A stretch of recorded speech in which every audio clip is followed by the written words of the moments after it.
She left a brand new house, brand new, everything brand new. Everything brand new.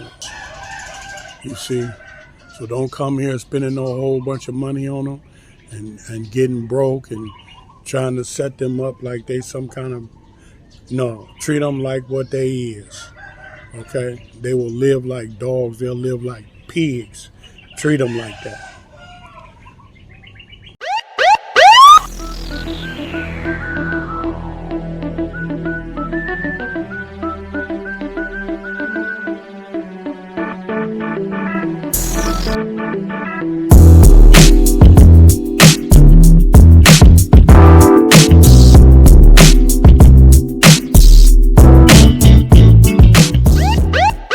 Before we dive into the video, let us acknowledge the fact that the subject of this video is a gentleman who has wandered down the different corridors of life. He has the stripes, pins and medals to call himself a success in terms of the American dream. This is not a hate video, and it's not meant to take sides. We have a one-sided narrative, we don't have the full story, but let us try and view this from an unbiased perspective. Everything, no matter what. You need to adhere to their outlook on shit. What about them crying ass babies? All 4 o'clock in the morning, all night long, you know. And that's everywhere you go. And the majority of them is little boys. They cry like, they cry. Every time you turn around, somewhere they crying. You know, after a while, that gets on your nerves. So the big man lands here 2023. Before I got here, I made a plan to have a baby. I wanted a Filipino baby. I made a plan. Met a Muslim girl and made agreement, made a plan, made arrangement, get here, and went to work. So that's what I did. I found a young girl, okay? And anyhow, it didn't work. It's not working out. The problem is that I didn't really vet this young girl properly. Number one, she's blonde. I ran into some conflicts with the whole of them. And so naturally, by the Philippines being the Philippines, family ties, right? Then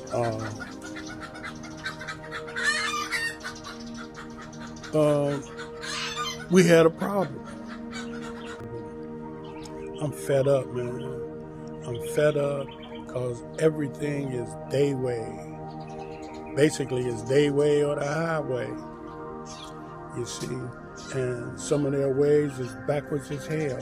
Some of their ways you can adjust to, you can do this, you can do that. But at the present time, man, I'm tired of adjusting to this dumb shit.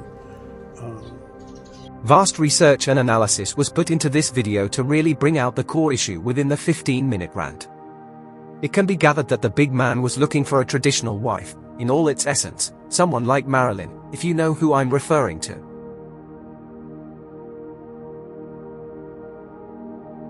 An older Filipina who has been through the washing machine. A single mum, looking to support not only herself but her kid. Someone stable and committed to a foreigner who is not looking for fun but rather a meaningful life connection and family. The big man chose someone much younger than him, who outsmarted him and now has a reliable income and benefits, as he mentioned at the opening of this video. He tries to blame the mother of his child, without any empathy. Stereotyping her as young, blonde, Islamic, and the labels seem endless. The emotional landscape of this situation is not as black and white as he presents it. For every accusation and stereotype he layers onto his partner, we must ask, what were his expectations entering this relationship?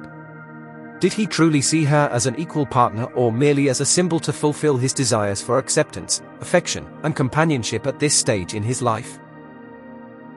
As we analyze his outpouring of grievances, it's important to remind ourselves that people are multifaceted beings, shaped by their circumstances.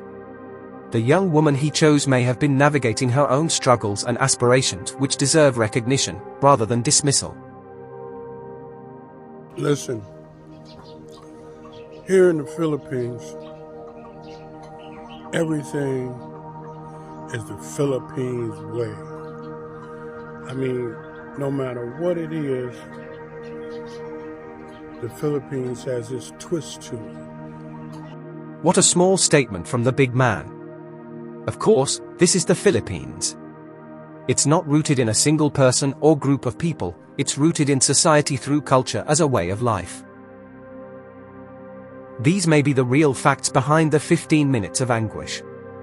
The big man was fueled by lust, camouflaged under the blanket of a relationship, for convenience sake.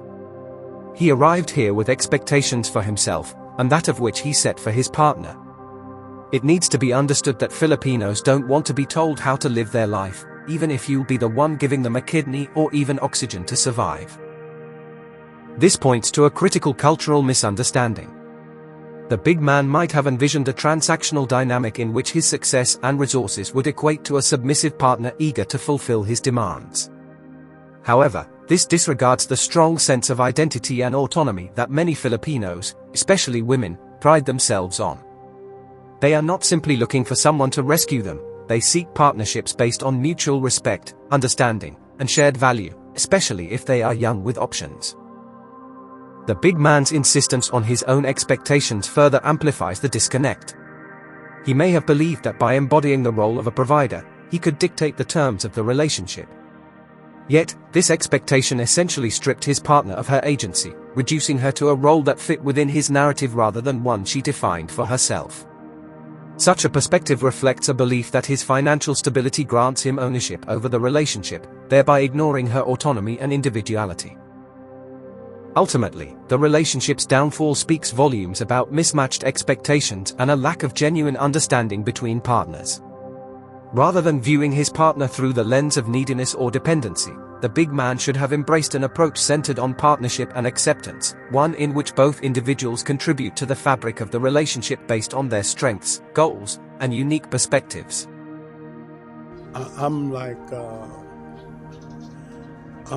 frustrated. I'm brokenhearted.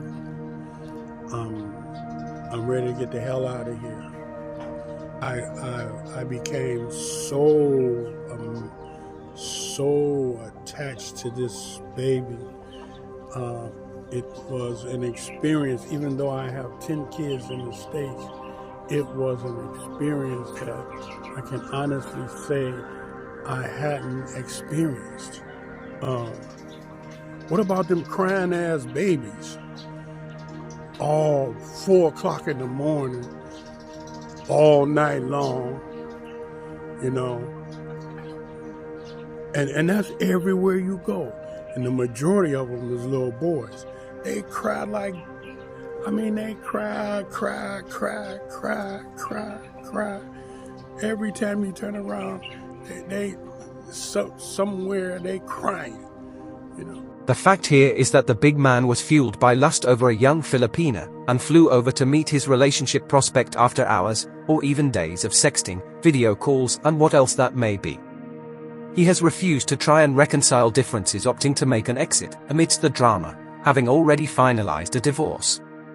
In the end, this is a big lesson that each and every expat can learn from. The big man turned out to be the big joke in the Philippines. Paid for child support and other benefits within 1 year of arriving. This situation exemplifies the pitfalls of entering a new relationship under the guise of infatuation rather than genuine connection and mutual understanding. The big man's decision to travel thousands of miles to meet someone he had only communicated with through digital mediums highlights a reckless and impulsive approach to romantic pursuits.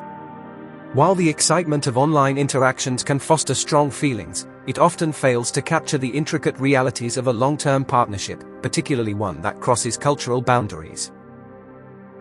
The lesson in the big man's experience is to tread thoughtfully and sincerely in the realm of romance, particularly within cultures that may possess dynamics and expectations far removed from one's own familiar context.